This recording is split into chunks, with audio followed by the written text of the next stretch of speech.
So now let me take you back to a moment in time which I remember vividly, because I was 8 years old. The year is 1936. The time is the Depression.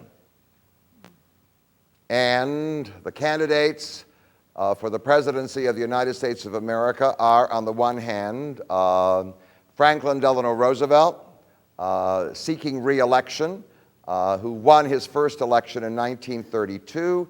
He was then the governor of the state of New York. And during this period of time, he had instituted something that we call the New Deal, highly controversial and highly popular. Opposing him was a man called Alfred Landon. He was the candidate of the Republican Party. Nobody thought he would win. Franklin Delano Roosevelt was overwhelmingly popular, and the election was held. But nobody thought the result would be what it was. The result was that the Democrats won 523 to 8. That's the electoral vote. 523 to 8. It was so humiliating for the Republicans. They took only Maine and Vermont, 2 states. The rest of the country overwhelmingly went for Franklin Delano Roosevelt. It was the most incredible triumph for the Democratic Party ever. Never before in its history, and never again, will the Democratic Party achieve such power. I've told this story before. My next door neighbor was a Republican who went into deep mourning every time Roosevelt won. 4 very serious episodes in her life. She liked me, and she pinned a Landon button on me. I was beaten up at school, do you understand? Almost to a pulp. I told her that. She had endangered my life. Do you remember those times when the Democratic Party was triumphant? They overwhelmingly controlled both houses of Congress. I mean, they had the presidency solid, and in fact, so great was his victory that ultimately Franklin Delano Roosevelt would decide in 2 years to turn on the remaining holdout of the Republicans, the Supreme Court. He was going to increase the number of judges on the Supreme Court. He did not succeed in that, but in 1936 he thought he could. And in fact, there were many people who said this is the demise of the Republican Party. It's the end. They'll never come back. 523 to 8? There was an 11 million difference in the vote. So why don't we look at the Democratic Party at its triumph, do you understand, in victory? If we look at it, we discover that it's an interesting coalition. The history of the United States of America is that we most likely have 7 or 8 large, significant groups, none of which is large enough to win an election. So the only way to win an election in a 2-party system, which we have, is for them to join up with other people. So every major party, Democratic or Republican, is a coalition of people. And sometimes when we look at the coalitions, we're appalled. How did these people ever get together? How did they stay together? So let me try to describe the coalition which gave Franklin Delano Roosevelt its victory in 1936. And think of the Democratic Party today. At the heart of the Democratic victory, that's why Franklin often put tape on Eleanor's mouth. At the heart of the Democratic victory was the South. The one thing you could count on all the time if you were a Democrat was that all the whites in the South would collectively vote Democratic. Even if they were racial bigots, even if they couldn't stand Eleanor, they voted Democratic. In fact, if they tried to mark the ballot Republican like a paralysis. To be a patriotic Southerner was to vote Democratic. The Democratic Party had a base. It was a fairly large base, stretching from Texas to Virginia. It was called the South, and there it was. And in fact, Roosevelt was popular in the South. In fact, he chose to go there all the time to Warm Springs in Georgia. And in fact, many of the Southerners liked him. Most of the Southerners at that time were poor. And in fact, most of the poor liked the New Deal. They didn't like blacks, but they liked the New Deal. And Roosevelt never brought up the black issue. He never raised it. Eleanor did. Franklin Delano Roosevelt knew the source of his power. And that was never to bring up this issue, because at the heart of the Democratic Party was the South.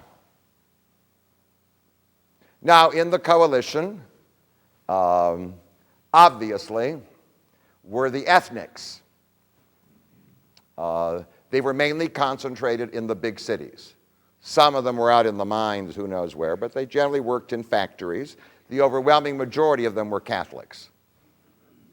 They came to this country only to discover that white Anglo-Saxon Protestants didn't like them. And in fact, since the party of the white Anglo-Saxon Protestants was the Republican Party, they'd better find another party. I mean, James Blaine, back in the 1880s, the Republican candidate, the reason Grover Cleveland won, ran his campaign on the slogan, he was opposed to rum, Romanism, and rebellion, connecting Catholics with drinking. Can you imagine running a campaign? Rum, Romanism, and rebellion. So they ended up in the Democratic Party. Now, if there was one thing that Southern Anglo-Saxons hated, it was Catholics. But they were in the what? The same party, built on the principle that I've given you of politics. And if you can't repeat it, then you flunked the course. The enemy of my enemy is my friend. So there you got the South, and now you got all the Catholics. The Catholics voted Democratic, overwhelmingly. And most of them were poor, and they liked the New Deal. They didn't like homosexuals. They didn't like women who did abortion, right? But they liked the New Deal. Why wouldn't they not like the New Deal?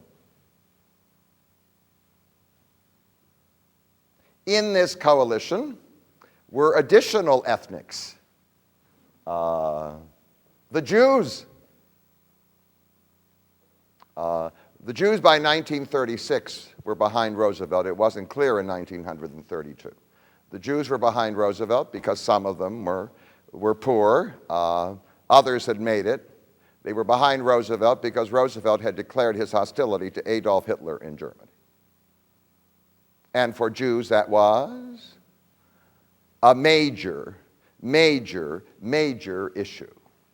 The safety of the Jewish people, whatever it be. I mean, Roosevelt had their vote after 1936, the whole Jewish vote in the United States of America, virtually the entire Jewish vote was Democratic. If you met a Jewish Republican, people would say, "Are you Jewish?" So you got those. By the way, despite the fact that FDR did nothing for the blacks, they liked the New Deal. Because by elevating the status of the poor, blacks were what? Were helped. So the black vote, the blacks didn't vote that much. In the South, where most of them were, they couldn't vote. So if they voted at all, they voted for the party of Abraham Lincoln. Why would they vote for the same party as the whites in the South? They voted Republican. But certainly with the New Deal, the coming of the Depression, the blacks moved over. And now they voted Democratic. So now you got Southern whites, bigots, together with Catholics, Jews, and blacks whom they can't stand. And they're all in the same party. I mean, the genius of Roosevelt, that's it. I mean, he was a charismatic leader. The genius of Roosevelt was he understood politics. He understood what he needed to do. There was no single group he could champion that could give him victory. He had to pace this odd-shaped group together. Otherwise, it wouldn't work. And with the Southerners, he got a subgroup, which was not so politically active, although the Scopes trial of the 1920s certainly would indicate some power, political power. They're called the Christian fundamentalists. They all voted Democratic. They were, do you understand? They were in the Democratic Party. And so now, with that large vote, the Democrats had a what? A wonderful, wonderful base. And then the next group of people was organized labor. Roosevelt certainly, at the start of the New Deal, showed his friendship to organized labor, people trying to organize unions. So now all this labor, a large part of it was ethnic, now joined and supported the Democratic Party. They could rely on them. And then you have to throw in the next group. The next group are the liberals. So let me describe the liberals. Liberals are people who believe that people should be free to lead their lives in any way they wish to. They choose their own life. They're in charge of their own life. If they want to get married, they can get married. If they don't want to get married, they don't have to get married. If they want to have children, fine. If they want to have an abortion, fine. If they want to be homosexual, fine. Do you understand a liberal? Do they represent a large majority of the people in the United States of America? The answer is no. The only way they can win is to infiltrate other organizations. Now, it wasn't clear. The Democratic Party, certainly at the end of the 19th century, was not a party that was attractive to the liberals. Many of the liberals actually were in the Republican Party. In fact, there was a huge wing of the Republican Party called the Progressives, which was led by Teddy Roosevelt. They were for conservation, against monopoly. I mean, the liberals, they're the people who founded Planned Parenthood, the whole thing. But certainly after the Depression, there's no doubt about it, the liberals were caught up in the Democratic Party, and they were a constituency. And they were very powerful for a simple reason. They wrote, they published magazines, and they always attended meetings. So you have to multiply their presence by 5 or 10 because they were people generally of the middle class who knew how to complain and how to get what they wanted. Right? So that wasn't true, by the way, of Southern peasants. They didn't know what to do. Didn't even know how to complain. Didn't even know how to return something to a department store. Anyway. So, was this not an interesting coalition? It's incredible. And if you put it together, you get an overwhelming majority in 1936 of the people of the United States of America. Now, the message was a strong message that Franklin Delano Roosevelt delivered. He had an enemy. The enemy was called the Depression, right? Was that not the enemy? And all the forces responsible for the Depression, and all those forces who were indifferent to the suffering of the Depression. That was it. One of the requirements, by the way, for mobilizing people is you have to have an enemy. I mean, I hate to tell you this. It's the strongest force for mobilizing anybody. You've got to have the enemy. So now there is the enemy. The enemy is sort of impersonal, so nobody's getting killed. Do you understand? But is it an enemy? Yeah. There it is. And in fact, they're the forces that are responsible for this terrible condition. So the message also said very clearly, the government is your parent. We are here to help you.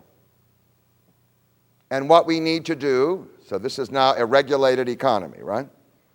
The government needs to intervene to help you, and I do want to tell you, so desperate was the condition of the people of the United States. In certain parts, there was 40% unemployment that people said, good, we need a guiding force. And who embodied better the parent than FDR, who then got on the radio and said, my friends, and you all felt what? Everything was going to be, yes, all right. The only thing you have to fear is what? Fear itself. All right, so there you are. So now so there's the guided economy, and the guided economy means the welfare state. That is the government as a caring parent. We are part of a community called the people of the United States of America. Do you understand? Yes, we're all on our own, but then we're all in this what? Together.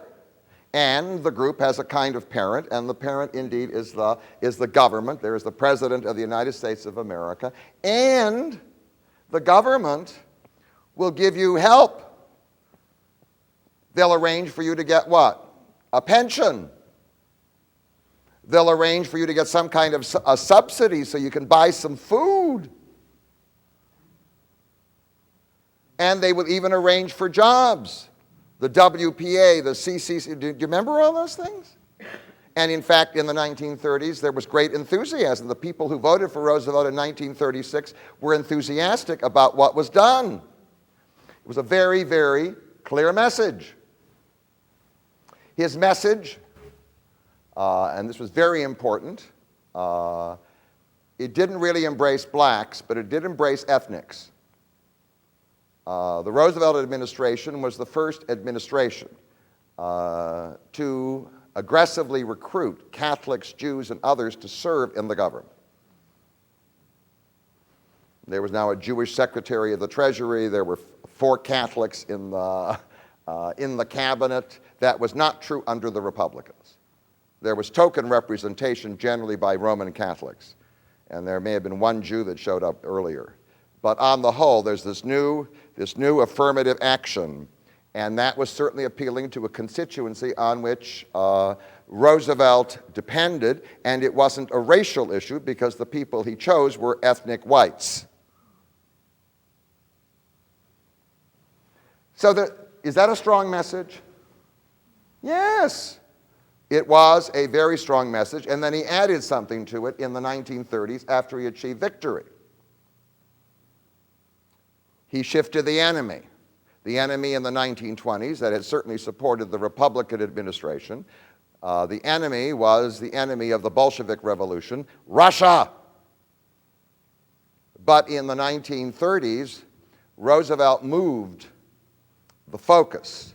He said the more dangerous force in the world is fascism, Nazism, and we are opposed to the growth of totalitarian fascism.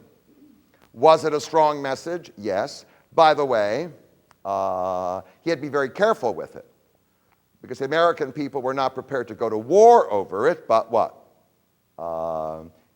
It was appealing to a minority of his constituency, and so there it was. It was a very strong message. Were certain things left out that liberals would like to have in? Yes. The civil rights or racial agenda was not there. It would have totally destroyed Roosevelt. He would have lost the South, and that would have been the end of the New Deal. So in life, you sometimes make compromises in order to produce results that are beneficial. But it was a brilliant coalition. It was the Democrats at the top of their power. Now, what was very clear was that this was a great triumph for the Democrats because they had been excluded from power since the Civil War. The triumph of the North in the Civil War and the party that led the country in the North in the Civil War became the patriotic party of the country. It was the Republican Party. And I must say, between 1860 and 1932, the Democrats barely made it. Only when Republicans made mistakes.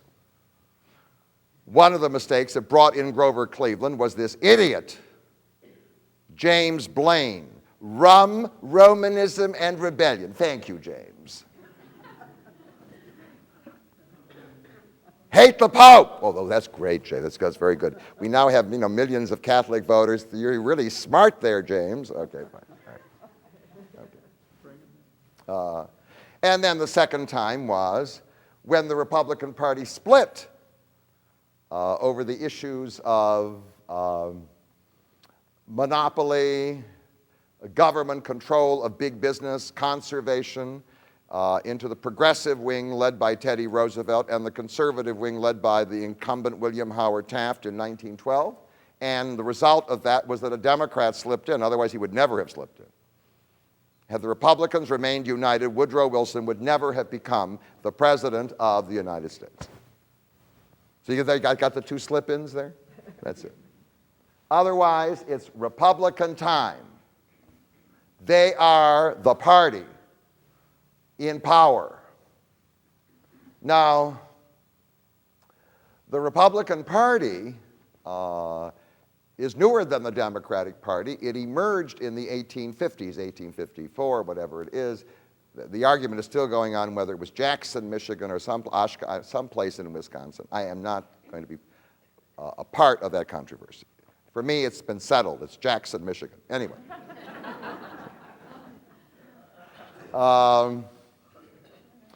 The Republican Party was a response to slavery. But so if you listen to it, you see, you would say, oh, the Republican Party started out as a liberal party because they were a party that was opposed to slavery. Now, there were abolitionists in the Republican Party, but their opposition to slavery in many cases was not based on the horrors of slavery. It was based on another issue which I want to mention because if we talk about immigration now, we're touching the same issue, all right? A party appeared in the 1840s and 1850s in America that was called the American Party. Its enemies called it the Know-Nothing Party because they always responded when asked what is the platform of your party, they always responded, I don't know, because it was so outrageous, so racist, they were embarrassed even to articulate. They were a response to the immigration to America. The thousands and hundreds of thousands of people at that time, the Irish and the Germans who were coming to this country, who were changing the ethnic character of this country. And they didn't like it. This country is a white Anglo-Saxon Protestant country. We are the founding race, and if we let more of these people in, they won't even speak English. That's one of the complaints. The Germans would not stop speaking German. Do you know that? Sometimes for 3 generations. Speak English! Stop with the Deutsch! All right, good. All right, thank you. So they wanted to stop all immigration. But their major fear, the people they really hated, were slave owners. Why would they hate slave owners? They were white Anglo-Saxon Protestants. Except Scarlett O'Hara's father was a Catholic. I remember that. He was Irish Catholic. No. So I take that. With the exception of Scarlett O'Hara and her family, all right, that's what it was. So why would they object? Because slave owners were bringing into this country, I mean, talk about white people from Europe, they were bringing all these people from Africa. And they wanted to spread them all over North America. What was going to happen? And their birth rate was ultimately higher. We want to end slavery, and in fact, the platform of the Know Nothing Party, or the American Party, was to ship them back to Africa. Abraham Lincoln, early in his political career, championed the position of returning them to Africa. Now, that's not what I would call an abolitionist point of view. That's called a nativist point of view. So this is the issue of race. And it's one of the most important or powerful issues in America. It's rarely discussed because people are sometimes embarrassed to articulate it. They don't want the people in their neighborhood to change. They don't want to live in a place where strange languages are being spoken and strange faces are what? Being encountered all the time. That's not peculiar to the United States of America. It's to be found in what? In all groups. They want to be with their own kind. So, from the beginning, since the Republican Party swallowed the American Party whole, one of the themes of the Republican Party, and it was very important, which gave it great strength, since the overwhelming majority of the people of the United States of America at that time were white Anglo-Saxon Protestants, was that this was the party where white Anglo-Saxon Protestants could be comfortable, where they would be with their own kind. So that applied to rich Anglo-Saxons who might be running big business, or it applied to poor Anglo-Saxons who might be a poor farmer up what? In some county in northern Michigan, right, trying to grow potatoes. I don't know. What united those two people? They both voted Republican. There were never enough rich people in America to elect Republicans. From the beginning, the Republican Party had a large poor constituency. They were generally farmers and people from rural areas. And in fact, if you could mobilize the white Anglo-Saxon population on an ethnic issue, right, then you had them. You had a majority. You could bring rich and poor together. Nobody can explain how the Republicans won victories. They all say, well, they had a big business agenda. Well, a big business agenda? Why would a poor farmer in central North Dakota pursue it?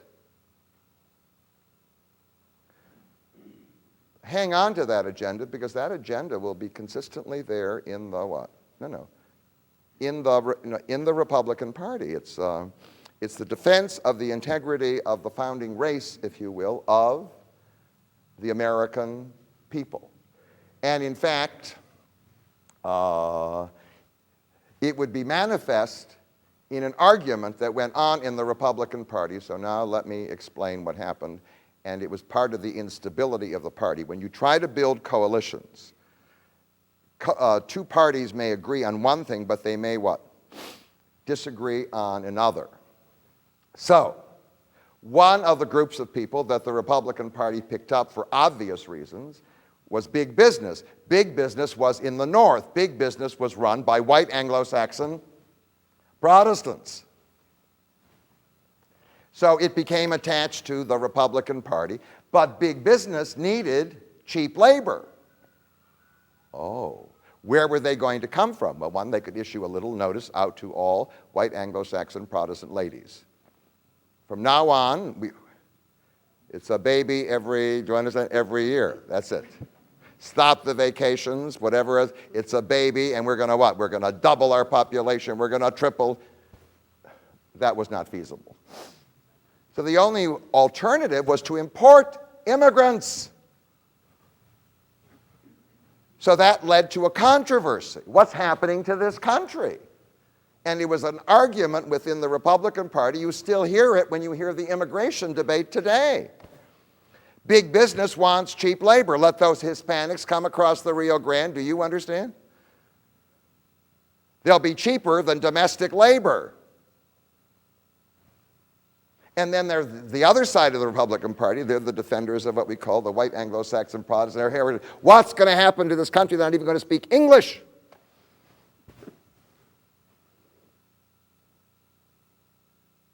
I mean, it's a headache for George Bush Jr., but I mean, do you see the conflict? It's a tension within the party. On the one hand, you want to make money. If you want to make money, you better bring in immigrants.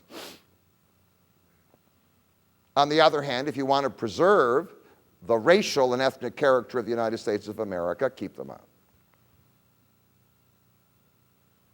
And that internal tension was there in the party from the beginning. Now, the Democratic Party has its roots in the American Revolution.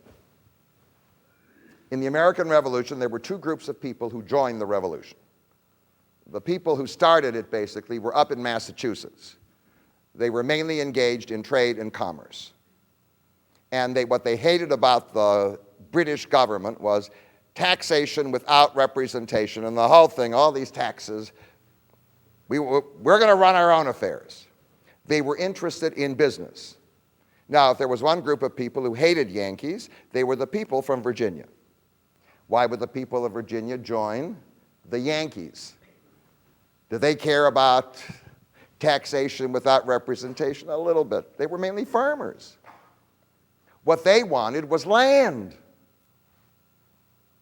What they wanted was to expand the English colonies, move across the Appalachians, and the English government told them in 1774 they couldn't, that the land across the Appalachians belonged to the Indians. Oh. They didn't like that. So they joined with the Yankees. And so two groups joined together. The Virginians sent George Washington. Why not? And now you have what? The two groups. Did their argument go away? No. Because after the revolution is over and after the Constitution is written, you still have the argument. There are two people in the cabinet of George Washington. One is Alexander Hamilton, and one is Thomas Jefferson. Alexander Hamilton is the defender of business. He wants to use government and government money to organize a bank, to lend money to business. He wants to use the government to build ports and roads and everything else. And Thomas Jefferson says, no, this is a land of farmers. So Thomas Jefferson, by the way, is often viewed as the founder of the Democratic Party because he championed the cause of the farmers, and the overwhelming majority of the people in the United States of America were farmers. And what they wanted to do was to move westward and take more and more and more land, or even north.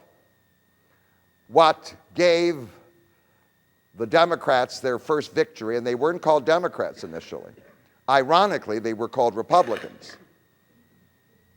Because Thomas Jefferson was in charge of a party called a faction. It wasn't organized as a political party. It was a part of a faction that we call the Republicans. They used the word republic because they had championed the French Revolution, which had gotten rid of their king. They were in favor of republics. And they accused their enemies of wanting to turn George Washington into a king. They were a republic. Fine, thank you very much. Okay.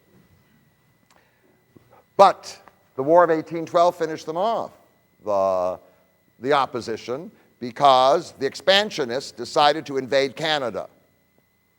They failed to take Canada, but there emerged a hero from this war who was to become the founder of the official Democratic Party. His name was Andy Jackson. At the end of the War of 1812, the British tried to seize New Orleans. Did they know it was going to become a dump? No. They tried to seize New Orleans, and Andy Jackson now came down from Tennessee with his regulars or irregulars, whatever else it is, and gave an enormous defeat to the British, and now he's a hero. He's the hero of the Western farmers. And what do they want to do? Expand. So the party he founded in 1828, when he won the election, was a party that represented the farmers. And the farmers wanted land. And in fact, the Democratic Party represented patriotism. We're going to make this country bigger. We're going to go as far west as the Pacific Ocean. We're going to take as much land as possible. And whether you have slaves, don't have slaves, that's what? Irrelevant. We're just going to move. And in fact, after 1828, the Democratic Party emerged as the dominant party in American politics. Its main achievement was in 1845 to 1848. The President of the United States, who was a Democrat by the name of Polk, conducted the Mexican War. The Mexican War gave us Texas, New Mexico, Arizona, California, Utah, Colorado. Jefferson got us what? Louisiana, right? Do you see this agenda? Is it popular? Yes. Is it patriotic? Yes. So now you got a platform for the Democratic Party. We're farmers. We're a farming nation. We want land. And more land and expansion is security for us. We don't want to expand by going to Europe. We want to expand here in North America. We want to make our nation bigger and better. And in fact, we're farmers. So we want to be able to sell our farm goods to Europe and to buy their goods cheap. We hate tariffs. Now, the opposition party loved tariffs because what? Oh, that would preserve factories in America. So there was a big issue, and the Democrats were very, very strong, and the Democrats tried to avoid the issue of slavery because they were also dealing with nativists. So the history of the Democratic Party is that when it started out in 1828, officially, it was the dominant party in this country. And the key to its success, and I want to give you its message, is patriotism, land.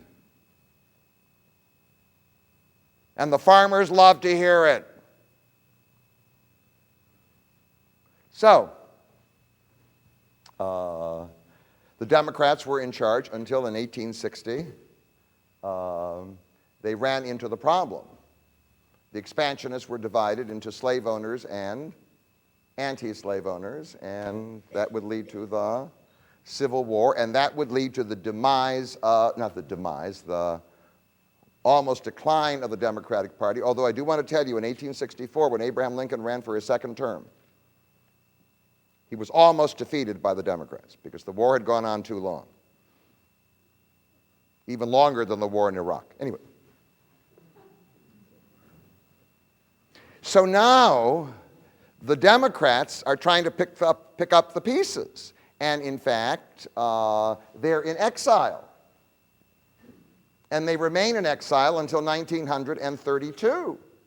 And the pieces they have are, they got the South, and they got the Catholics in the big cities, and they're trying to put them together. They hate each other. That's what the Democrats have, and they can't put together a coalition that works because the overwhelming majority of the people in the United States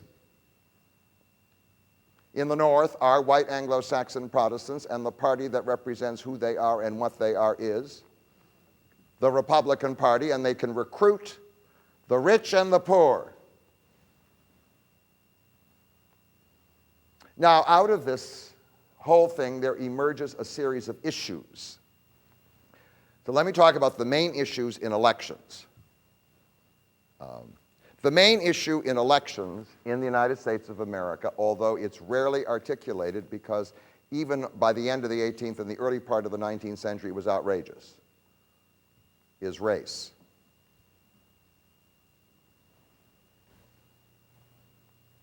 It's a major issue. And in fact, it was to divide the American people, because quite clearly, if you allow people of different ethnicities and races to come to this country, most likely we will become more prosperous.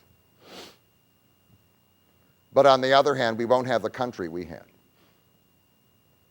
Got the issue? Do you want money or ethnic comfort?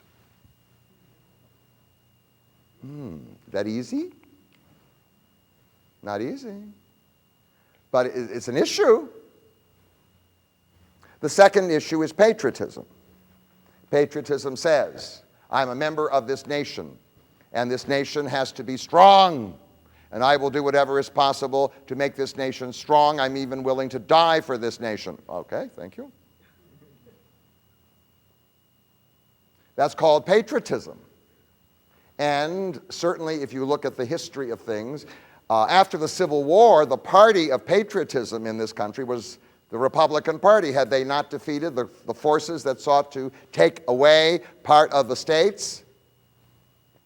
But ironically, it was also the theme in the South. It was why the Democrats were the party of the Southerners, because they were the party that stood against the Republicans. There were two patriotisms in this country. That seems to have faded away. I mean, when you go to Atlanta now, it's not Aunt Pity Pat. So, things have changed. The third issue is obviously economics. And economics has to do with, am I making sufficient profits? Do I have a job? Am I being paid enough? And why are prices rising? Got the issues? All right. So those are the issues. What? Those are the buttons that you... And by the way, the issues change, and yet what? Don't change. I mean, they remain fundamental issues in the United States of America. And the last, which is related to race, because you can't separate culture from ethnicity, is, I call it the culture issue. The subcategory of culture is morality. It's how people live. It's how I get my comfort level in my environment, because people behave in a what? In a certain way. So part of the cultural level is that they speak my language. I do not wish to live in a neighborhood where people don't speak my language. You understand that? I mean, it's uncomfortable. How can you do eavesdropping? Anyway. Okay, fine. The other has to do, of course, with white Anglo-Saxon Protestant culture, which had a kind of puritanical theme to it. One of the issues that came up already in the 19th century, the Methodists started the whole campaign against drinking. Rum, Romanism, and rebellion, what does that imply? The reason why we have alcoholism in this country, the reason why we have drink is we have Catholics. That's why. Before they came, do you understand there was no rum? No rum? I thought there was lots of rum. Before they showed up, but by the way, the alcohol was a symbol of the cultural discomfort that a Protestant world had in what? The inflow of hundreds of thousands and millions of Catholics into this country. So the way they responded in the early 1920s is with something called prohibition, which didn't work. It was too late. So there's the culture war. Well, the culture wars historically also applied to sex. Protestant puritanical culture, as it emerged in the 19th century, had a negative view of sexual behavior of all kinds. It was necessary, after all. We wouldn't have any nation without it, but it should be restricted. I mean, it's in the 19th century that all these laws are passed, and rules against abortion, against homosexuality. I mean, the whole, this Puritan agenda. So, by the way, the reason why Protestants, when I was a child, most Protestant males were circumcised. When I went to the public school, they were. I'm not going to ask how many Protestants are circumcised in this audience. I mean, I'm not that kind of a person. No, but that was the thing. And the reason why was at the end of the 19th century, it was maintained that circumcision reduces sexual lust. Now, the empirical evidence for that is limited. No. But that's irrelevant. I mean, you know, people believe what they want to. Do you understand this culture war?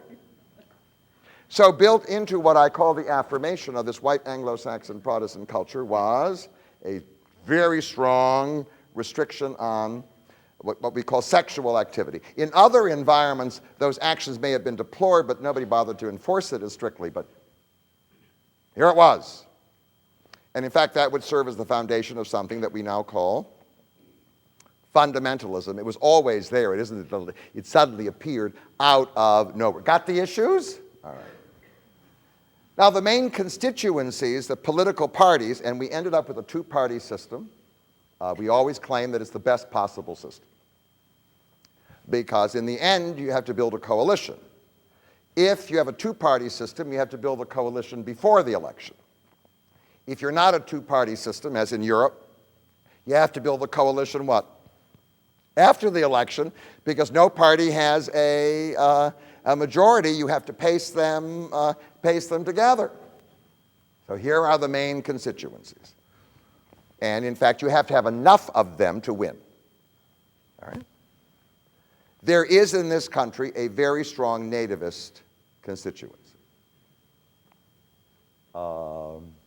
They speak their opinions generally privately. Now it is what? Publicly not considered to be appropriate to articulate any kinds of racist sentiments. Does that mean there is no racism in this country? I mean, you know. All right. Some people are so disappointed. Well, nobody's talking about it. The second constituency is the business constituency. It's been around for a long time, even before Alexander Hamilton, right? It's divided into two groups, and they're not compatible in terms of their interests. There's big business. Walmart. No. General Motors, whatever else it is.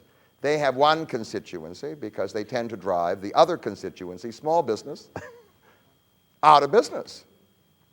So if you say you're in favor of business, you better make it clear what kind of business you're in favor of.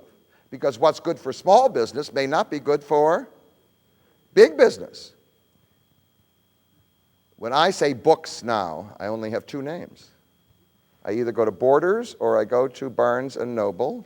Remember all those little bookstores that used to be around, those wonderful little, where are they? You tell me. They just committed suicide because they didn't enjoy doing books anymore? So there are two constituencies here, and sometimes they're together. Big business always tries to persuade small business that their agendas are the same. But they just use the word business. Oh, business. Oh, that's... Well, I assure you, Walmart is not good for all the small stores that I used to patronize, and their business. And they seem to be what? Are they winning? I think they're winning. I don't know. It may be the case that they'll, our lectures will have to be held in a Walmart auditorium, in which case I will change my tune and I will speak very discreetly about the, about the management. What do I know? All right, good, very good. The third are farmers. Farmers at one time, this is very interesting about America, farmers were at one time the overwhelming majority of the voters. Hard to believe. You can't find a farmer. So they were, and that's how the Democrats rose to power. They were the farmer party. It's hard to believe. Now they're what? A very small constituency, I do want to tell you that they have power. Because we give them more money, subsidies, than any other group in the United States of America. Do you understand all the farm subsidies? They're paid for not growing things, whatever else it is. I mean, they're given all these subsidies, and one of the reasons is that people believe, either truly or falsely, that farmers embody the moral strength of the nation. They do. City slickers don't. So you would never give any money to city slickers. The people, Jack and Jill, the people who embody morality in our culture are what? Farmers. And that's why when I went to public school, every little story in my book was not about a city slicker, but about a little farm boy or farm girl carrying a pail up a hill, whatever it was.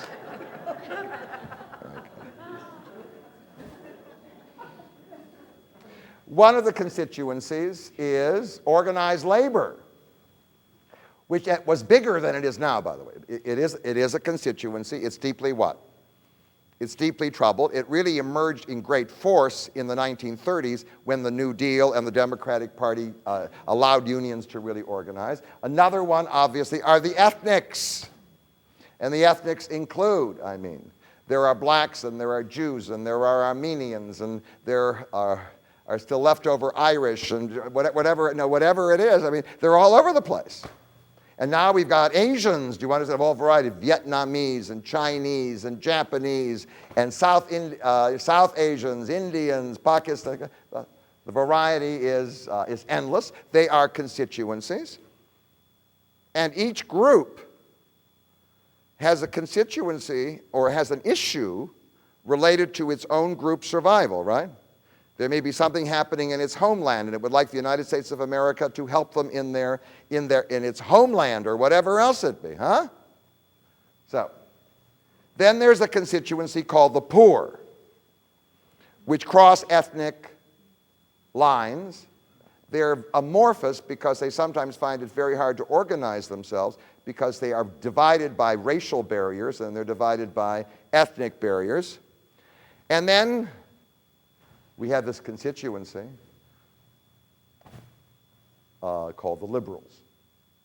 The liberals in the historic sense are the people who want to have the right to run their own lives in their own way. And they will make choices concerning work, leisure, and sex that are their own personal choice. And in fact, the liberals are the ones who champion the cause of women. And in fact, they champion the cause of men and women to make the choices that each of them wishes to do, in whatever way.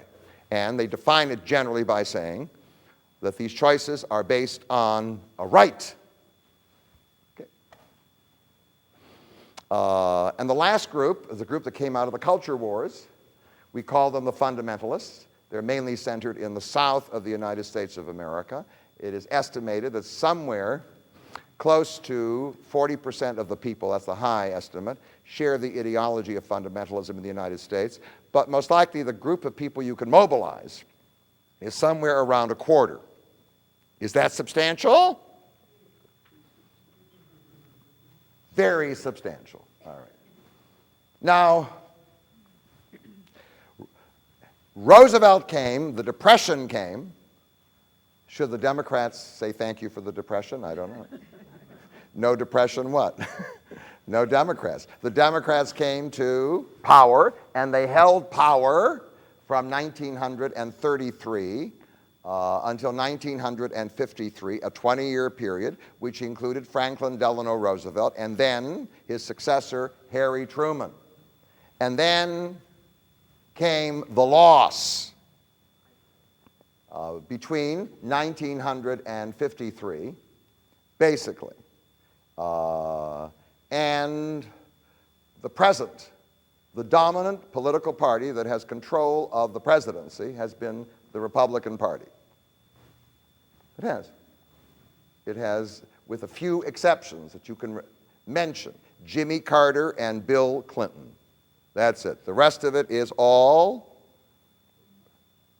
Republican. No, the other exception are, forgive me, Jack Kennedy and Lyndon Baines Johnson. Right, and I want to explain why the discrepancy. First of all, why the loss? Why the loss? Well, the loss is very simple. The Democratic Party was, under Roosevelt, the party of patriotism. He led the country in a war against fascism, right? And in fact, whether the New Deal worked or the New Deal didn't work became irrelevant because he became the war president leading us in a just war against the enemy. And then the enemy changed. The enemy that emerged after World War II was the historic enemy of the Republican Party. It was the communists. And already at the end of the 1940s, accusations were made against the Democrats that they were not patriotic enough, anti-communist enough. And the Republican Party came back with a what?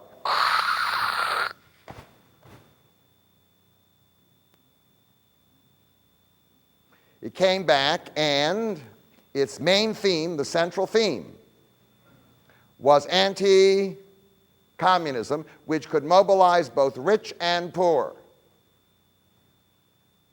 And it was to remain the central theme basically until the fall of communism in 1991. It was certainly one of the major themes of Ronald Reagan.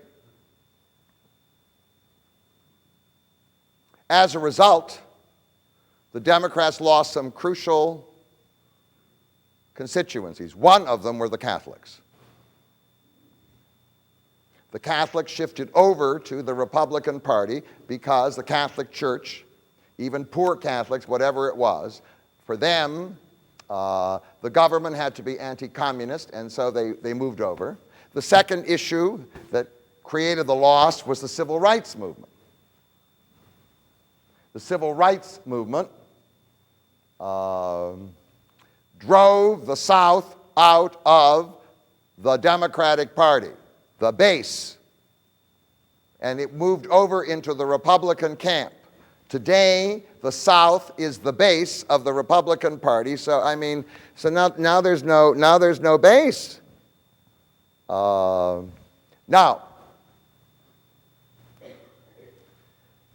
the Democrats were able to slip in, so let me try to describe it. How did Jack Kennedy get in? Well, very simple. Adlai Stevenson was certainly viewed as not anti-communist enough. Jack Kennedy presented himself as a Democratic candidate who was strongly anti-communist, but more than that, in 1928, when white Anglo-Saxon Protestants were overwhelmingly powerful, a Catholic candidate like Al Smith couldn't make it. But in 1960, being Catholic was an advantage, because now millions and millions of Catholics who would have voted Republican on the anti-communist issue moved over to the Democratic side to vote for Jack Kennedy, because the Democrats had nominated a Catholic. People thought it was going to be a detriment. It wasn't a detriment. And because Jack Kennedy became the president, Lyndon Baines Johnson also became the president. How did Carter get in? He got in. He's a nice guy. He only got in because the Republicans went through what we call the boo-boo period. Remember the boo-boo period? It's called Watergate. Would Carter have gotten in without Watergate? No. And no sooner did the people perceive the government to be weak in response to the enemy, namely Ayatollah Khomeini, he was what? Removed. Well, then there's Clinton. Mom? Dad? How long should I wait for you? Mom? If I'm at soccer practice. What if something happens? Will you come get me? There's no reason not to have a plan in case of a terrorist attack. Mom, if you're not home, should we go to the neighbor's house? And some extremely good reasons why you should. Can you tell me? Talk to your family about what you would do in case of an emergency. For more information, go to www.ready.gov. Removed. Well, then there's Clinton, one of the more charming presidents of the United States of America, right? Is he giving speech lessons to Hillary? No. I mean, he's very He's very, very, you have to watch him. I mean, that doesn't mean he's superior in intellect or anything. He just has a very good stuff. So, how did Clinton get in? Well, Clinton embraced Reaganomics. What was organized before Clinton's election was the Democratic Leadership Council, the DLC. The idea was that the Democrats will continue to lose elections so long as they remain on the left. What we have to do is to move the Democrats into the center, and that's exactly what the Democratic Leadership Council proposed to do. They said to business, the Republican Party has now embraced, communism's over now, right? The Republican Party has embraced the Christian fundamentalists, and they want to take over your party. Why deal with them? Vote for me, get the same economic measures, and you won't have to deal with them. And in fact, moving the party to the center was very good. You have to also acknowledge his charisma. That's important in politics. And so in 1992 and again in 1996, he won, although I must say, in 1994, he experienced a repudiation because the Congress of the United States of America was overwhelmingly taken over by the Republicans, led by Newt Gingrich. Do you remember that? Yeah. So already during his administration, things were very, very hard. So, in 2000, Bill Clinton isn't running. We have Al Gore, who's now going around pushing a movie. It's very good on the environment. So the Democrats are hoping to hang on to power, but in the end, they don't make it. And so let me give you, the Democratic Party is now struggling. Do you understand? During this Republican heyday, they were able to slip in 4 times. Kennedy, Johnson, Carter, Clinton. And they're episodes within the Republican hegemony. So, let me give you the setting of this struggle. The setting of the struggle of the Democrats right now is the Democratic Party has no reliable base. Roosevelt and every Democratic candidate prior to 1964 could count on the South. It doesn't have a reliable base. There is an emerging base, interestingly enough. The old base of the Republican Party in the Northeast is now, by virtue of ethnicizing, turning into a base. Massachusetts is now, although it has a Republican governor, but it always votes Democratic in presidential elections. A large part of New England now is sort of Democratic. New York is what? Well, although they sometimes get Republican governors, on the whole in federal elections, it's what? It's Democratic. Even Pennsylvania, which in 1932 voted Republican, when almost everybody else voted Democratic, Pennsylvania's sort of in the camp. So there's a kind of emerging base in the Northeast, but it's not really a solid base in the way the South was. So the base is what? Is gone. The second thing, and this is the racist issue, and it won't go away, and it's never articulated, but I'll mention it. The strongest constituency, the people you can always rely on to vote Democratic in huge numbers, are blacks. The Democratic Party is perceived by people to be the party of blacks. Now you say, what difference does that make? We've overcome racism. Do you want to? Have we not overcome racism? So one of the problems of the Democratic Party is that for many people in this country, although they accept the victories of civil rights and live with it, they're not enthusiastic and excited about it, and that's certainly demonstrated by an initiative that's going on in the state of Michigan this year. The initiative to what? Remove affirmative action. They have all kinds of fancy, no, they have all kinds of fancy ideologies. In the end, there's no doubt about it, it's directed toward whom? So now since the civil rights movement, what FDR tried to avoid has now become the what? One of the problems. And the third setting for the Democratic Party is that indeed the Democratic Party has become the voice of the liberals. So when I talk about liberal, I'm not talking about welfare. I'm talking about lifestyle. That's the historic meaning of liberal. I'm a person, I'm in charge of my life, I am entitled to freedom. Isn't that what the word liberal means? Liberty.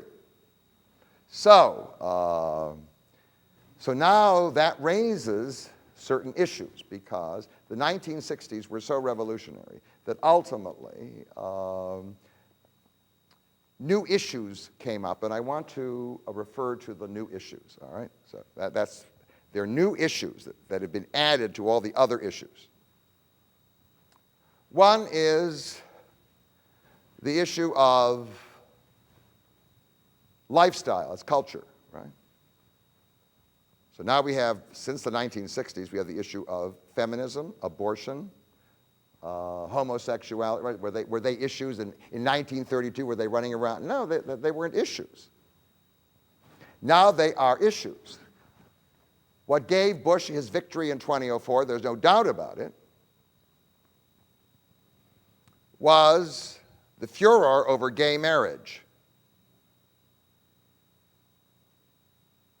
Now in Georgia, by the way, a court declared the amendment that was passed by the people in Georgia against gay marriage.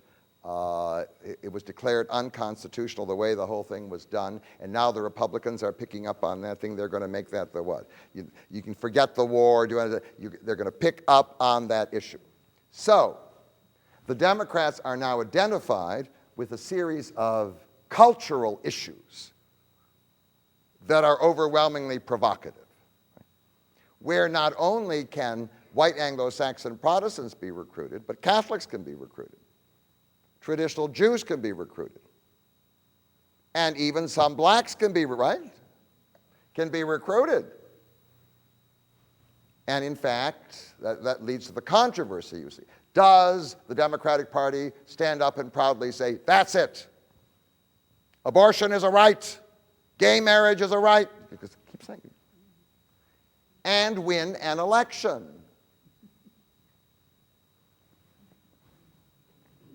All right, do you see this is a new, it's added to the other issues. Then there is this issue of immigration, which has been added. Now, the first immigrants to come to this country were overwhelmingly white, and that was by choice of the government. They didn't put ads in papers in China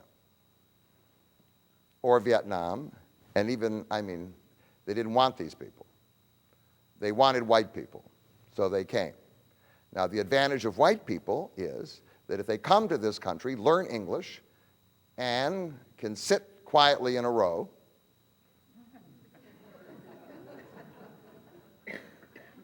just like white Anglo-Saxon Protestants. Do you know? They know how to do that. It's a cultural skill, by the way. They don't run around, whatever else. If you can do that, then people will think you're an Anglo-Saxon. So it is successful assimilation. Do you understand? But now the immigration's tougher.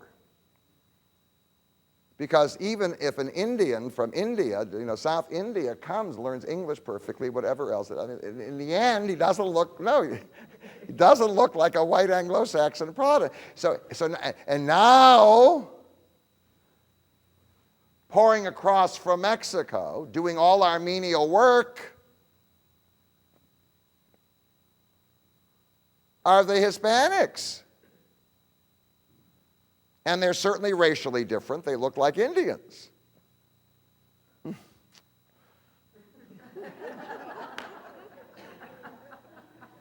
So now we come back to an issue which has been in America almost from the beginning, that nobody wants to talk about. If you don't want to talk about it, you can't even understand politics. It's called the nativist issue. And I've said this before, but I'll repeat it. If 1 million Swedes were swimming across the Rio Grande, nobody would care.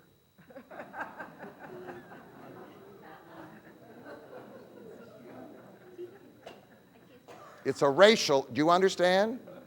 What people are fearing is that they will live in a country now in which the people will look very, very different, where indeed they may even know English, but they will also be around speaking a second language. And to be an American, it's forbidden to speak a second language. You know that. You're not allowed to speak a second language. You're not patriotic if you speak a second language. When I was a child, there were people in my neighborhood who spoke Yiddish who pretended they didn't know any. Isn't that strange? You speak a second language and you're embarrassed to speak a second language, right? They were embarrassed because to be an American is to speak what?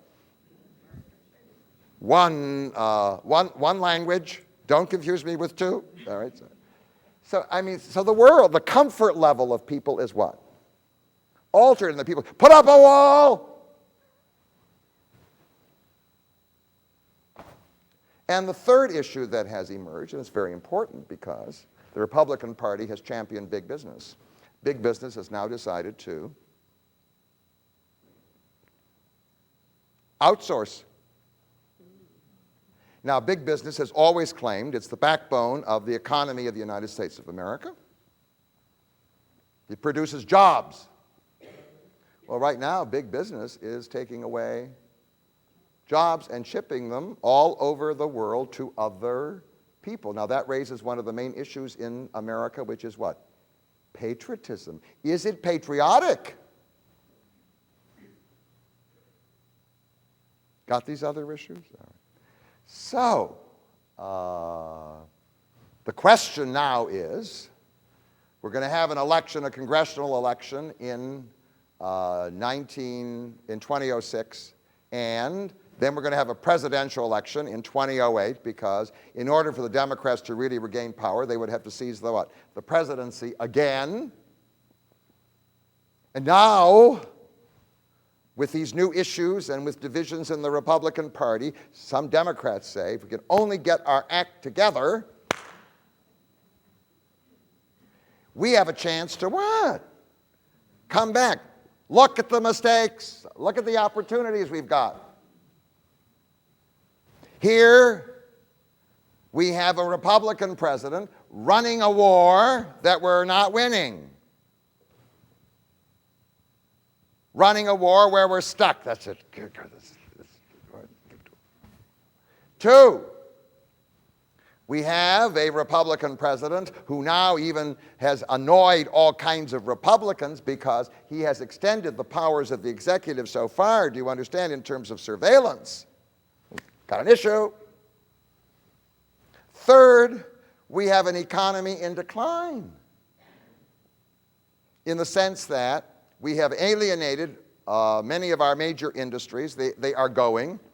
The automobile industry is now going. So there are all these people who either lose their jobs or have to accept wages that are absolutely intolerable. Many of them are fundamentalists. Ooh. That's what? That's an opportunity. And now, the Republican Party has offended one of the most important new constituencies in the United States of America.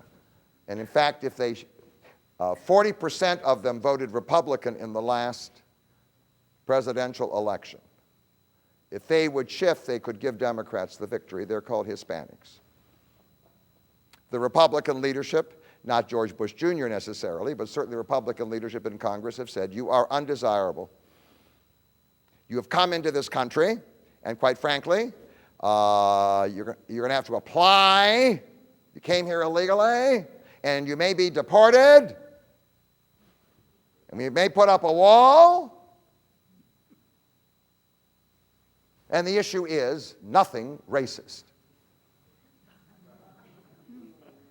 The issue is you have violated a law, and we are a country of what? Law and order. Oh. But that's an opportunity, right? The Hispanics put George Bush in as the governor of Texas. So the question is, given the present condition of the Democratic Party, can it put together a coalition that will work for 2006 and 2008, and can it find a candidate? I mean, you can't find FDR. But can you find a candidate and a message that will be strong and significant? If you want to know my answer, come back in 5 minutes.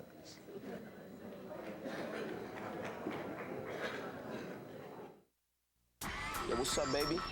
Wanna learn some history? Check it out, check it out. Your GED right here, guaranteed, man. Come on, check it out. Hey, how you doing? Educational videos, top quality, right here. I got live learning, beautiful books inside. The National Center for Family Literacy. Yo, I got your arithmetic right here. Because you can't get your GED on the street. Call 1-877-FAMLIT1 for free learning programs like GED and family computer classes. Who needs a high school diploma, huh? The National Center for Family Literacy. The first step to a better life. Let's now address the question that I gave you. So, is the hope valid? Now, in order to have victory, let me describe the requirements of victory. All right. 1, there has to be a strong and credible leader.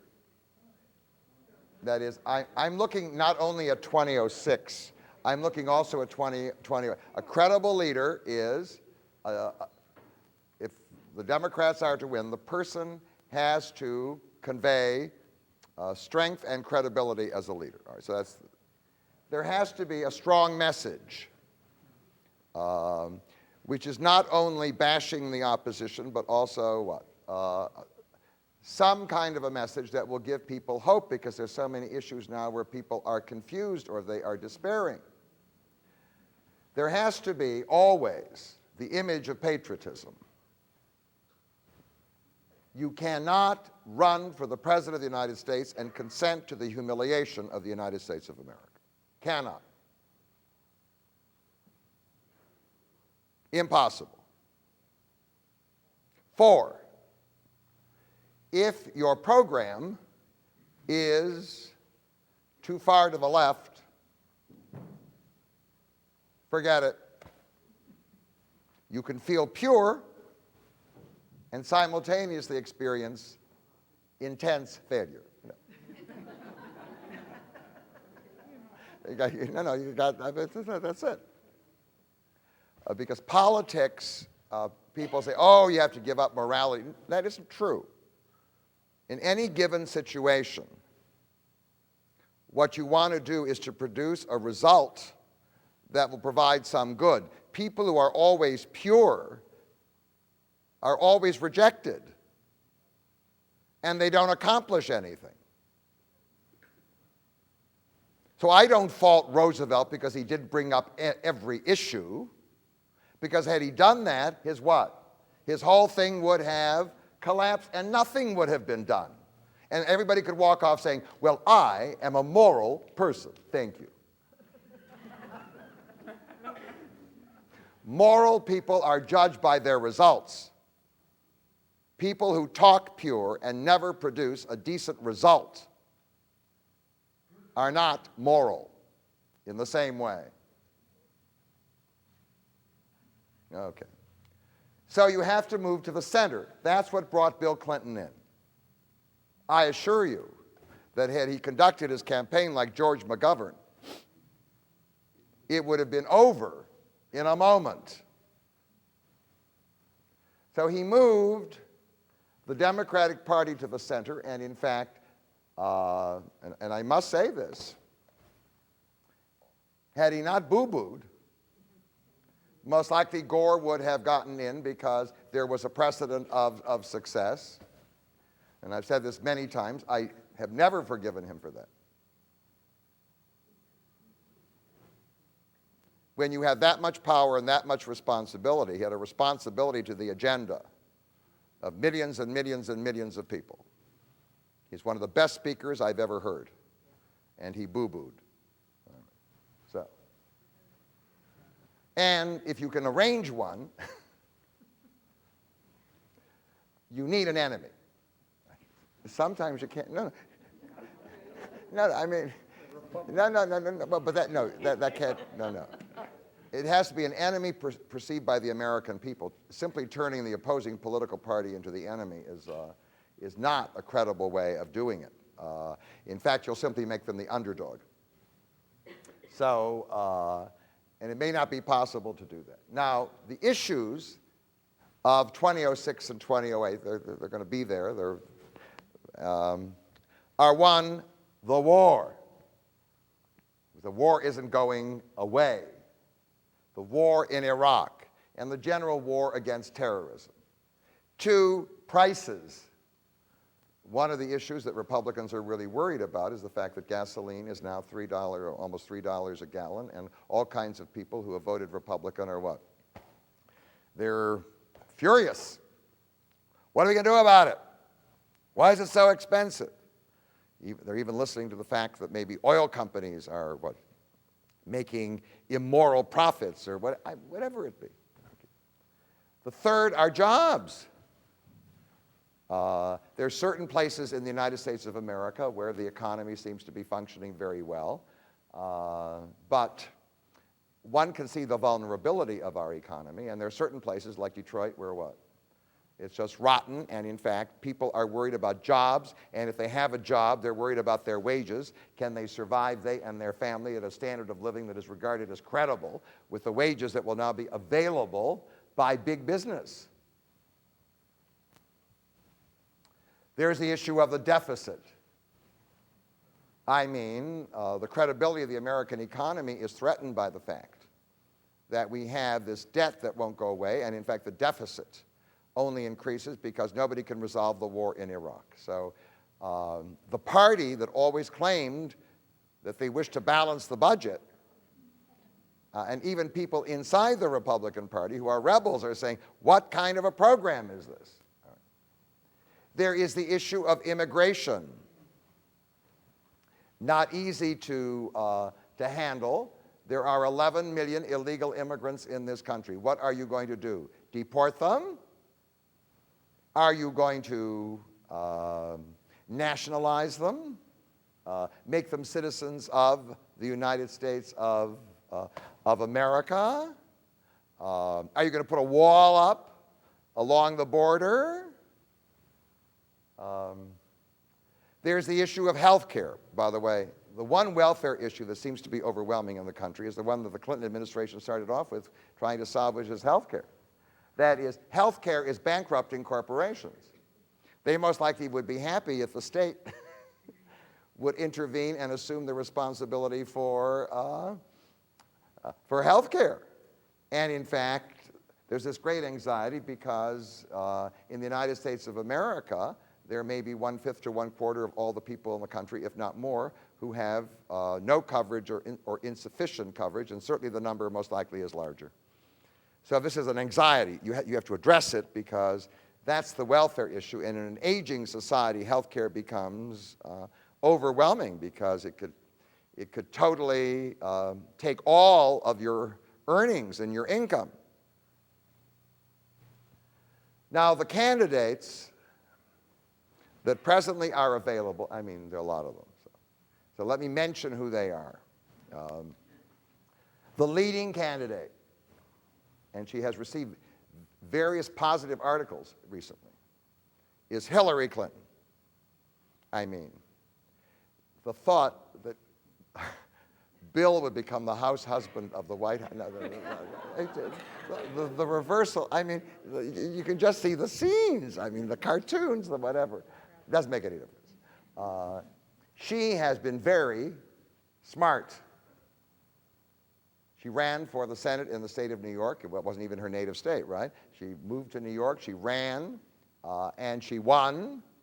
And she started out with this image of this harsh woman who is sort of on the left. And lots of people didn't like her. The article that appeared in, I think it was the New York Times yesterday, described her as certainly scheduled to win the senatorial election in 2006. It was 6 years since she ran in 2000 for the Senate. She won in 2000 when Bush won, and she now is running again, and the predictions are that she most likely will win. And in fact, many of the people in upstate New York who are rock-rib Republicans say they'll vote for her because she cares. Whatever she did her political homework. One of the things that Hillary Clinton has done, she followed her husband's advice. She moved to the center. She supported Bush in the war, initially the invasion in Iraq. She voted and supported for the Patriot Act, she did.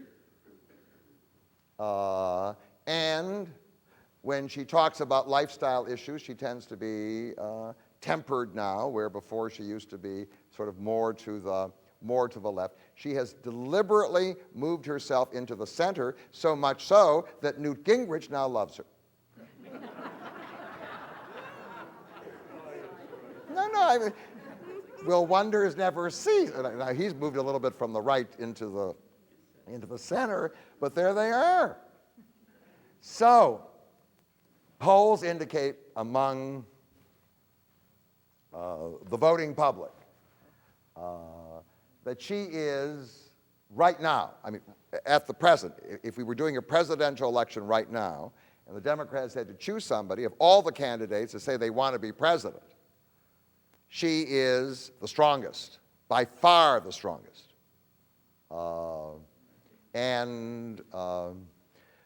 Certainly among Democrats who choose, almost 50% choose Hillary Clinton. Now, she certainly is problematic. There are lots of people who hate her, and she does not have what I would call the oratorical skills of her husband. She doesn't. She may be smarter than he is, I don't know, but she doesn't have his oratorical skills. It's sort of problematic, but right now she's moving forward to victory because in the end, some theoretical person who 1 minute before the convention shows up is most likely not going to get it because you have to build your what? You've got to build your troops, and she is building her troops. She travels around, she speaks all over the place. The second, and he's just shown up with an environmental movie, he says, I'm not running for president, which means I am running for president. And now he's chosen a cause. And I haven't seen it yet, a very powerful documentary about what will happen with global warming and so forth. So he now has the image of the man of the future, concerned about what's going to happen, the consequences of global warming on the environment. He's reinvented himself. He has tried, by the way, to soften some of the didactic edges that he has when he speaks, and he may have improved. He certainly is far less popular than Hillary Clinton, but he seems to be number 2 in popularity. If she's close to 50, he's down somewhere like 18. Then you've got that man from North Carolina, who was a senator for 1 term from North Carolina, who ran as the vice presidential candidate in the year 2004. Some people liked him. Some people found him boring. John Edwards. Is he a credible candidate? Does he have substance? There isn't overwhelming enthusiasm for him. I mean, he's somewhere around 12% for the choice. It's sort of a neither here nor there. Given the levels of enthusiasm that exist for him now, it's highly unlikely that he will be the candidate. Then there is Joe Biden from Delaware, the Democratic leader on the Foreign Relations Committee. I mean, he got into trouble a while ago over an issue of plagiarizing materials during his political campaign, but that seems to be forgotten. He very much wants to be president of the United States. He's very smart. He's very personable. Does he have a mobilizing personality? His mother thinks so, but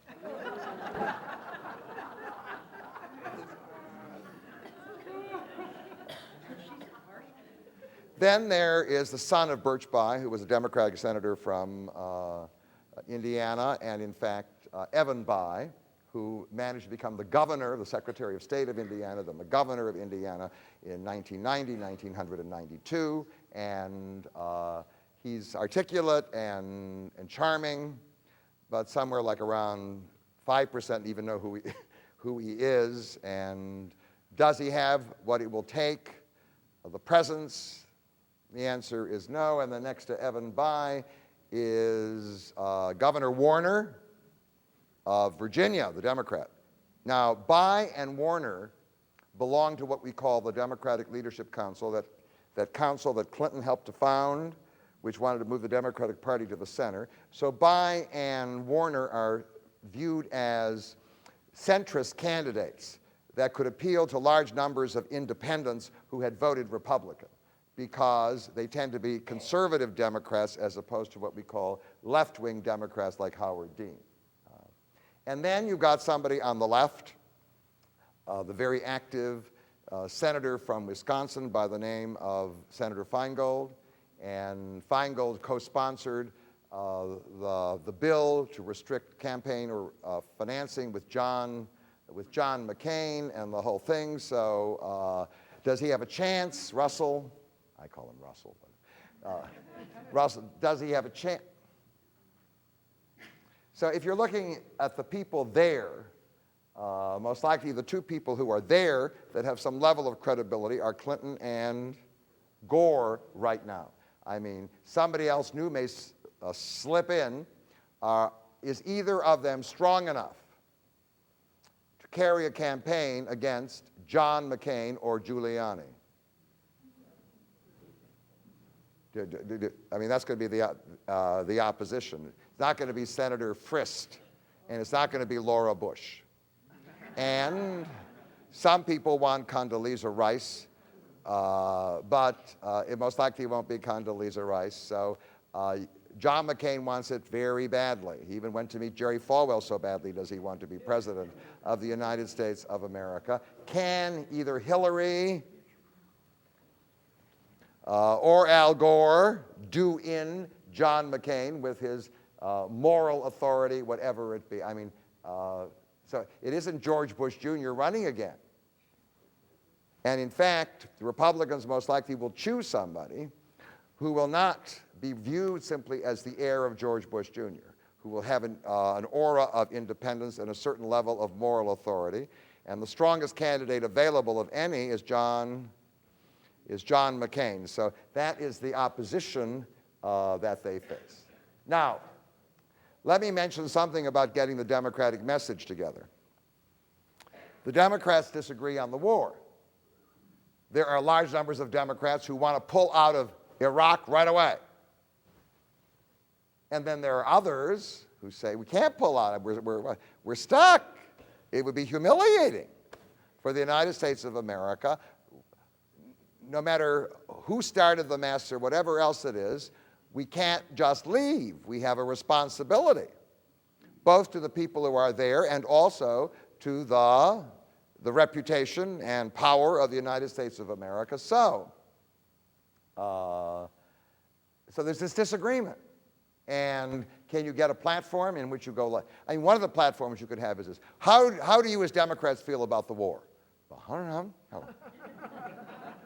I mean, you can have that kind of a platform. Lots of parties have managed to do that. There is division on the issue of immigration.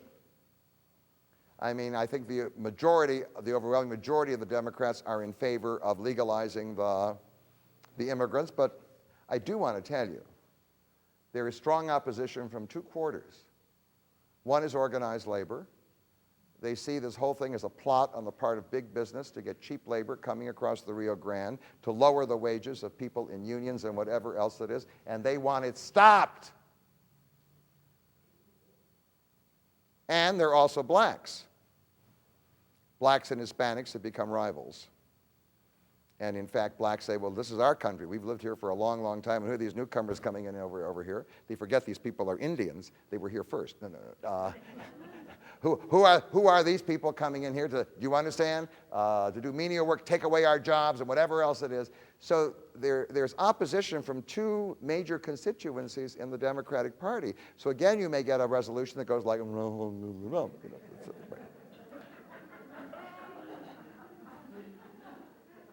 There's a division on the whole issue of the pricing, the gasoline issue, that is. People say, put a tax on gasoline. Fine. Another group says, no, trim the profits of the oil company, whatever else it is. The tax on gasoline is controversial because if the Democrats are in favor of it and people want to drive, they will view the people who impose the tax, even though it's good for the environment, it'll be good for the economy, whatever else it is, they most likely will be punished. There's division. There's division on the morality issue. There are those people like Hillary Clinton who have toned down their thing. They'll say, I understand why abortion is a very anxiety-producing. They don't just walk around saying, this is my right, and I'm in charge of my life. Right? So that's what we call the softer approach. And maybe we don't have to have gay marriage all the time. Maybe we can have civil union. I mean, there's this softer talk. And then there are those who are, never, it's a right. Well, which is the best way politically? And then there's the whole issue of health care. There's those Democrats who want to seize the bull by the horns and say, and even get some of the support from big business, let the government produce universal health care for everybody. And then there are those who would like to sort of tune into the activity of Mitt Romney, who is a governor of Massachusetts, who's now created a kind of health care coverage for everybody in the state of Massachusetts using private insurance companies with the help of the state and whatever. So there's no agreement. And on free trade, there are some people now in the labor unions who would like the United States of America to end this free trade, or say, we will not be allowed to import any goods that are produced by exploited labor. Oh. So, take off all your clothes. No, I mean, that's the... No, but I'm telling you, these disagreements exist. There is agreement generally. One of the issues that I'm sure Democrats will agree on is, of course, the excessive surveillance, the push of the president to seize power. That most likely is an issue they will agree on. There is agreement on canceling the tax cuts on the rich, which might be what? Very, very popular in the United States of America. So you've got two things that you have an agreement. There is an opportunity. The opportunity is the Hispanics. If you can win their vote, if they will move over entirely into your camp because they feel offended by the Republicans.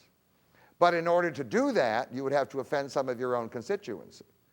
The labor unions and the blacks who don't want this kind of, free-for-all nationalization of the immigrants. And last, one of the opportunities are liberal Republicans. Clinton picked up many of them in '92. Who are sick and tired of their party being run by Jerry Falwell and Pat Robertson and who knows what. That isn't the Republican Party they joined. And in fact, if there's a candidate sufficiently in the center, they might be able to what? Move over to the center. So, conclusion. I don't know right now whether it's going to be Hillary or Al or somebody else. Both of them are vulnerable. Neither of them presently is strong enough to defeat, in my mind, John McCain. So, I mean, it may be the case that after 2.5 years, they what? They will be. But if I were designing the message, and nobody's asked me, but if I were designing the message, this is what I might do if I were invited to the writing room. 1, the war. The Democratic Party, the issue of whether we should have gone in or not is irrelevant. Irrelevant. We are there. We are stuck. We cannot morally just leave. So what is required is a vision for resolving the problem. And my feeling is that by the time this platform will be written, the government in Iraq will have increasing difficulty maintaining law and order. I had talked about a possibility that's been even mentioned by conservatives, which is dividing Iraq into three places. I think some kind of proposal that the candidate can go around and use, which might have some kind of support from the people in Iraq, would be a very strong thing, certainly with a government that's floundering in this area. 2, on immigration, I'd go for the Hispanic vote. I would say, yes, you have to enter legally. But the 11 million people, do you understand, who are in this country, welcome, we're glad. We're not racially afraid of you. And in fact, we will make it easy for other people from Mexico, do you understand, if they follow the legal procedures to come in. And of course they have to learn English. But maybe it would be a good idea if you learned a second language too, kiddo. Okay. No, you don't put that on the platform. Americans don't like you. That's me. Cut it out, on the floor. 3, in terms of energy, Hillary just been talking about it, by the way. She's trying to outdo Al. That's part of the, because he's into the environment. What we need is significant government investment. We need, whatever the Department of Energy is doing is insufficient. We need some mass campaign, do you understand, of high public awareness, whereby the urgency is such, all right, that either we are going to transform automobiles to use the fuels we presently have that are alternatives, or we work on creating the alternative, but there has to be what I would call like an announcement. We are doing whatever is possible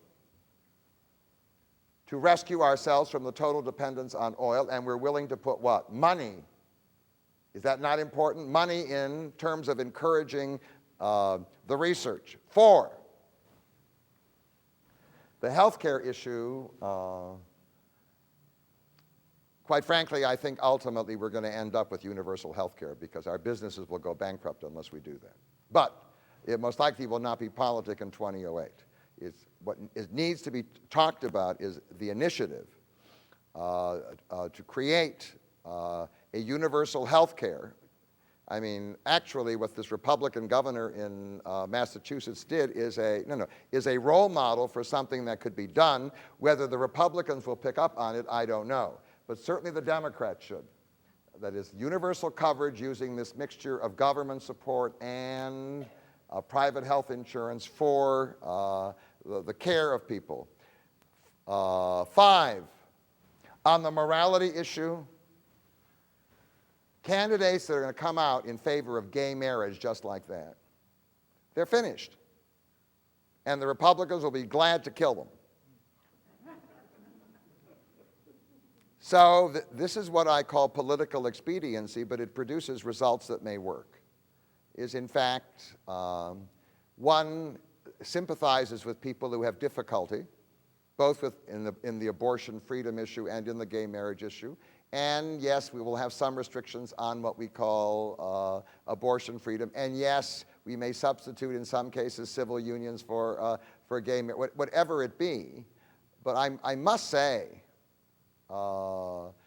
simply going around being bold with this agenda will alienate people who would vote Democratic because they are angry at the U.S. government on other issues. And this is exactly the issue with which the Republicans won in 2004. I certainly would mention the deficit and the surveillance. We talked about the surveillance issue.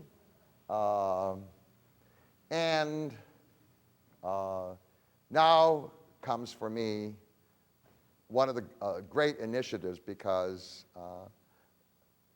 it's absolutely essential. The future of the United States of America depends, in the age of robotics and whatever else, on people educated in the sciences. There's no doubt about it. And in fact, there have been mild efforts but for the Democrats to seize the bull by the horns and say, yes, the government of the United States has a responsibility to invest in the education and training, in the recruitment and in the training and in the subsidy of these people. That's very important. So, now I must say there are many Democrats who would disagree with this platform.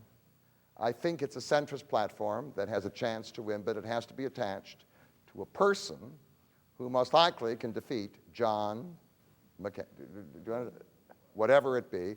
So that is the prospect for the Democrats. Can they get their act together? Why not? Can they return to power? Why not? The history of the Democrats and Republicans is they fall down and people say they're finished, and what? They're not. It's a two-party system. So if you're a Democrat, have hope, and if you're a Republican, you have John McCain. Thank you all very, very much.